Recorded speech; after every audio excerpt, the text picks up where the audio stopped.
तो दोस्तों इस समय की पहले बड़ी अपडेट हम आपके सामने रखेंगे। जी हाँ, 18 जनवरी को आज की ये सेकंड वीडियो है। ठीक है, सेकंड वीडियो है, पहले हम क्लियर कर दें। बहुत से बच्चों का कमेंट आ रहा था कि सर हमारी रैंक 70,000 से ज़्यादा है और हमारी काउंसलिंग हो नहीं पा रही है। देखिए जो ऑफिशियल वेबसाइट में भाई क्लियर कट में लिखा है कि अगले 23 घंटे और आपके पास बचे हैं, लेकिन जब आप इस वीडियो को देख रहे होंगे तो आपके पास 20-22 घंटे बचे होंगे, या हो सकता है 15-16 घंटे हो, या हो सकता है 2-4 घंटे हो। ठीक है, कुछ ना कुछ समय तो बचा ही होगा आपके पास। और देखिए बहुत से बच्चों का कहना ये है कि सर हमें डायरेक्ट कॉलेज मिल पाएगा कि नहीं, हमारी रैंक कम है, फर्स्ट राउंड की काउंसलिंग में हमें मिला नहीं। चलिए अब आपको दिखा देते हैं, हम रायबरेली डायरेक्ट का देखते हैं एग्जाम्पल। ठीक है, कि कितनी सीटें बची हैं फर्स्ट राउंड की काउंसलिंग के बाद। यहाँ टोटल 200 सीटें थी। जनरल की पहली बार में देखिए, जो ए का मतलब होता है ये उपलब्ध, मतलब अलॉटेड है, उपलब्ध नहीं, अवेलेबल नहीं, अलॉट हो गई। ठीक है, और वी का मतलब होता है वैकेंट, मतलब ये खाली है। तो यहाँ पर आप देख सकते हैं, जैसे जनरल वी आई, जिन बच्चों को दिखता नहीं, V I visual, H I का मतलब जिनको सुनने में दिक्कत है, ओ एच का मतलब ठीक है, ये मतलब आपकी फिजिकल हैंडीकैप कैटेगरी की सीट है, एफ एफ का मतलब फ्रीडम फाइटर, ई एक्स का मतलब एक्स सर्विस मैन, और ओ पी का मतलब होता है ओपन सीट। ओ पी का मतलब है ओपन सीट। ठीक है, तो आपने देखा कि रायबरेली में जनरल में जैसे कितनी सीटें हैं, यहाँ पर देखिए जनरल में आपकी टोटल सीटें थी 70, और 70 की 70 सीटें फुल हो गई।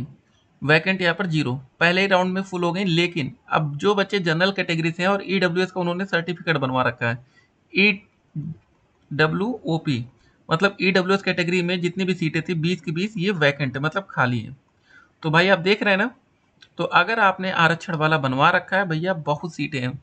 ओबीसी में पूरी सीटें लगभग आपको यहाँ पर खाली दिख रही हैं, वैकेंट। एससी कैटेगरी में देखिए भाई, एससी ओपी में 38 की 38 सीटें खाली, मतलब अगर कोई बच्चा ओबीसी कैटेगरी का है, कोई बच्चा एससी कैटेगरी का है, भाई जलवे हैं आप लोग के। कोई बच्चा ईडब्ल्यूएस से है, अरे सबके जलवे हैं। मतलब ये मत सोचिए कि कोई बच्चा जनरल का है तो उसको दिक्कत है, सबको सीट मिल जाएगी। सरकारी कॉलेज हर जिले में यही हाल है। ठीक है, और जिन बच्चों की काउंसलिंग नहीं हो पा रही है ना भाई, आप लोग सब्र कर लीजिएगा, क्योंकि जो इनकी पहले विज्ञापन आया था फेज 1 को लेकर, वो यही था कि भैया 12 से 14 जनवरी चलेगा, यहाँ पर डेट को एक्सटेंड करके 15-16 तक ले गए। ठीक है, उसके बाद 19 से अगली है ना। तो अगर नहीं हो पा रहा है तो कुछ तो कर नहीं सकते। अगर आपकी 5,000 की पेमेंट हो गई है, पेमेंट नहीं ले रहा और या कुछ और लिख के आ रहा है, तो भाई इंतजार कर लीजिए। ठीक है, एकदम क्लियर कट में है। तो फिलहाल सरकारी कॉलेज जो पाना चाहता है डायरेक्ट कॉलेज, उनकी बल्ले बल्ले है, सीटें बहुत खाली है, हर जिले में यही हाल है। फर्स्ट राउंड में बहुत से बच्चों को सरकारी कॉलेज मिला, देखिए एक बच्चे का हमने दिखाया था जैसे लखनऊ डायरेक्ट मिल गया। ठीक है, तो वैसे ही सभी बच्चों को कोई ना कोई डायरेक्ट कॉलेज मिल गया है, तो कोई दिक्कत वाली बात यहाँ पर नहीं है। आपका कोई मैसेज हो तो हम तक पहुँचा सकते हैं। ठीक है, सबसे ज़्यादा बच्चों का कमेंट यही आ रहा था कि सर आज लास्ट डेट है, 24 घंटे में डेट ओवर हो जाएगी, हमने अभी तक काउंसलिंग नहीं कराई है, क्या करें। ठीक है, और आप लोग का कल ही शाम तक उम्मीद है कि रिजल्ट भी जारी कर दिया जाएगा। जब काउंसलिंग की प्रक्रिया पूरी हो जाती है तो उसके बाद रिजल्ट का हमारा प्रोसेस स्टार्ट होता है। ठीक है, थोड़ा सा सब्र कर लीजिए, बाकी जो भी अपडेट्स आएगी अपडेट हम आप तक पहुंचाएंगे। रैंक लिस्ट अगर आपने डाउनलोड की है, 5,000 की पेमेंट कर दीजिए।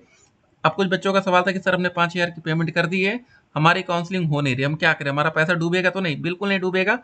अगर आज काउंसलिंग नहीं हो रही कोई बात नहीं, कल नहीं हो रही कोई बात नहीं, कल शाम से आपकी काउंसलिंग शुरू हो जाएगी। नहीं होगी तो भाई फेज 2 आएगा ना यार, बिल्कुल टेंशन मत लीजिए जिन बच्चों ने पेमेंट किया है।